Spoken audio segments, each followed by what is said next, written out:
penanaman porang di Indonesia itu banyak banget gitu loh. Dan semua edukasi selalu mengarah di penanaman. Sedangkan yang nanam tuh udah banyak banget, tapi nggak balance, nggak seimbang.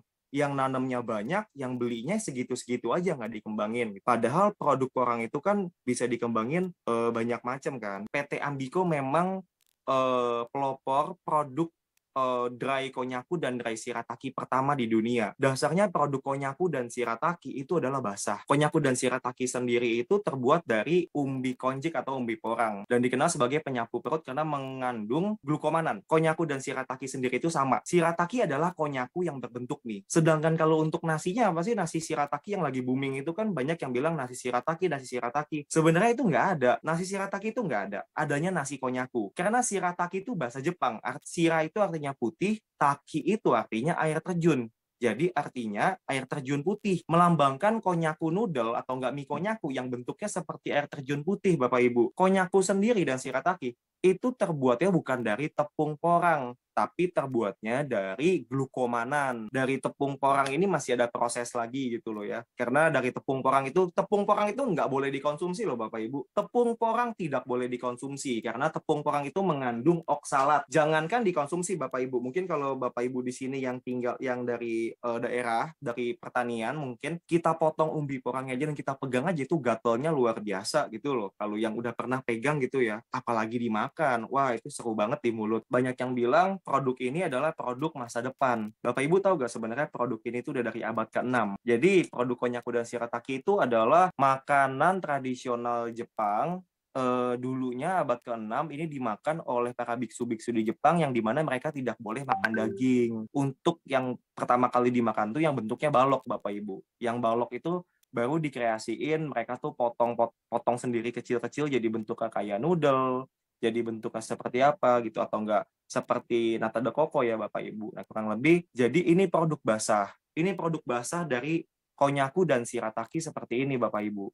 Yang di sebelah kiri atas itu adalah shirataki ito atau enggak mie konyaku itu sama seperti produk shirataki yang kering, yang mie yang kering. Sedangkan yang di sebelah kirinya, subu atau enggak konyaku grain, itu adalah beras. Tapi untuk produk yang kering itu inovasi kami pada tahun 1990 karena ada kesulitan di ekspor, pajaknya tinggi sekali kalau kita ekspor yang basah. Untuk produk yang seperti ini, produk yang basah, itu sebenarnya udah mateng. Jadi tinggal dibuka aja plastiknya, terus ada itu kan mereka tersimpan dalam air, nama airnya air alkali supaya kualitasnya tetap terjaga. Tinggal nanti ditiriskan airnya, lalu disiram pakai air panas atau enggak diseduh kembali pakai air panas. Itu udah tinggal langsung dimakan. Kalau untuk baloknya mungkin kalau yang hobi masak seperti chef dan segala macam mereka banyak yang lebih suka pakai yang bentuk balok. Karena yang bentuk balok ini bisa banyak banget dikreasikan. Karena salah satunya saya pernah potong kecil-kecil dan saya slice, itu saya tinggal taburkan pakai kaldu dan pakai garam, nggak perlu pakai minyak, saya tinggal pan di teflon, bulak-balik, itu rasanya sama persis seperti cumi, Bapak Ibu. Nggak beda jauh gitu loh. Kayak cumi, benar-benar kayak cumi. Ini produk kita yang paling viral akhir-akhir ini sebenarnya. Ada mie shirataki dan juga nasi konyaku. Sebenarnya gini Bapak Ibu, di Jepang sendiri nasi konyaku ini tidak dimakan 100%, tapi makannya tuh 50-50. 50% di mix. Campuran itu 1:1. Saya 1 cup beras putih, 1 cup beras konyaku, saya mix, cuci bilas, masukin 3 cup air, udah gitu tinggal tutup, masak pakai rice cooker. Atau kalau misalkan dimasak terpisah, nasi putihnya sendiri, nasi konyakunya sendiri, ya tinggal di mix sama yang udah mateng. Sebenarnya makannya begitu. Rasanya jadi enak banget, lebih pulen kayak nasi hokben kurang lebih. Kalau produk shirataki yang sebelah kiri, itu adalah mie yang saya paling suka banget dibikin mie goreng sebenarnya. Enak banget, apalagi pedas itu jadi enak banget. Untuk bisa empuk itu coba deh, mungkin Bapak Ibu masaknya tadi saya bilang 1 cup beras putih, 1 cup beras konyaku, di mix, udah gitu dimasukin 3 cup air gitu loh. Jadi 1, 1, 3. Ini produk-produk yang udah kita kembangkan. Glukomanan di dalam porang itu kandungannya paling banyak gitu loh. Misalkan dalam 15 kilo porang kita bisa dapat 1 kilo glukomanan. Mungkin kalau diiles-iles satu 15 kilo iles-iles kita cuma dapat mungkin 200 gram. Kita pakai porang gitu loh. Kita lebih suka beli porang dan segala macam. Untuk walur dan suwok itu tidak ya Bapak Ibu. Itu tidak mengandung glukomanan. Itu lagi viral sekali produk beras porang gitu loh Bapak Ibu. Lagi viral banget dan banyak banget yang komplain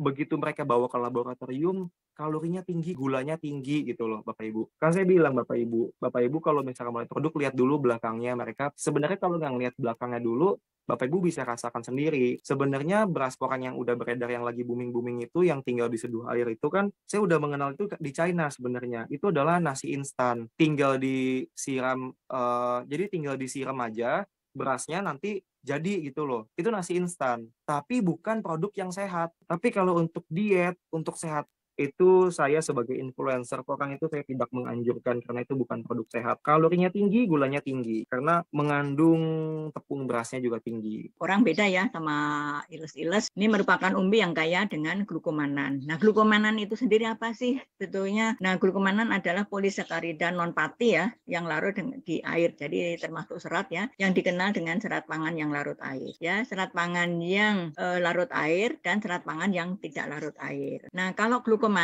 ini mempunyai kemampuan untuk menurunkan kadar kolesterol darah dan kadar gula darah tadi karena glukomanan itu sifatnya larut ya, sifatnya larut air, dapat menurunkan berat badan dan mempengaruhi aktivitas intestinal atau dan sistem imun. Tepung porang telah digunakan secara tradisional. Ini yang dimaksud tadi yang kaya akan glukomanan. Ini di Jepang sebagai makanan maupun obat. Kendala pemanfaatan porang ya. Ini pemanfaatan porang itu kendalanya antara lain karena adanya kandungan oksalat ataupun kristal kalsium oksalat. Ini kalau di sebelah kiri ini yang gambar hitam ini adalah kristal kalsium oksalat atau oksalatnya itu sendiri yang dilihat menggunakan SEM ya, scanning elektron mikroskop. Jadi ini bentuknya runcing-runcing ini seperti jarum. Makanya dia gatal dan mengiritasi kulit. Mengonsumsi oksalat yang tinggi ya, terus menerus nih ya, ini dapat menyebabkan tadi sudah disampaikan juga batu ginjal. Kemudian yang paling bagus adalah dengan ekstraksi ya. Dengan ekstraksi kita memang mengekstrak atau mengambil ya. Mengekstrak itu mengambil. Inti dari tepung porang adalah glukomananya kandungannya. Nah, ini kalau sudah kita dapat glukomanan, ini sudah bebas oksalat. Tadi ini mempunyai indeks glikemik yang sangat rendah. Ini di sebelah kiri ada gambar kita ya, lambung kita. Kalau kita mengonsumsi makanan-makanan yang nilai indeks glikemiknya rendah, nah itu salah satunya adalah konyaku maupun shirataki ini. Nah, ini jadi laju pencernakannya itu lambat. Makanan apapun ya tentu saja yang makanan sumber kalori, sumber gizi, karbohidrat, kalau gizinya rendah nih panjang ya, dia panjang lama. Jadi terbentuknya glukosa ini akan lambat dan pendek. Nah, bandingkan dengan kalau indeks glikemiknya tinggi, ini dengan konsumsi yang jumlah porsi yang sama, ini baru seperempat pencernaan sudah habis dia ya. Nah, jadi dia dicerna dengan cepat sekali, dihidrolisis menjadi glukosa cepat sekali sehingga ini kita lihat grafiknya ini ya, naiknya glukosa itu tinggi sekali. Makanya tidak bagus untuk penderita diabetes. Perbandingan kalorinya kita lihat. Nah, ini dari berbagai sumber, shirataki itu ternyata hanya 20 kalorinya.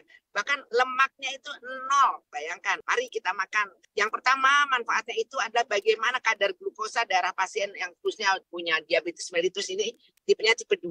Dia bisa memperbaiki. Nah, kemudian bisa juga menurunkan berat badan. Nah, ini yang paling penting nih buat kita-kita. Menurunkan berat badan dan kadar kolesterol. Termasuk juga proses pencernaan. Nah, saya ini paling bermasalah dengan pencernaan saya nih, karena suka makan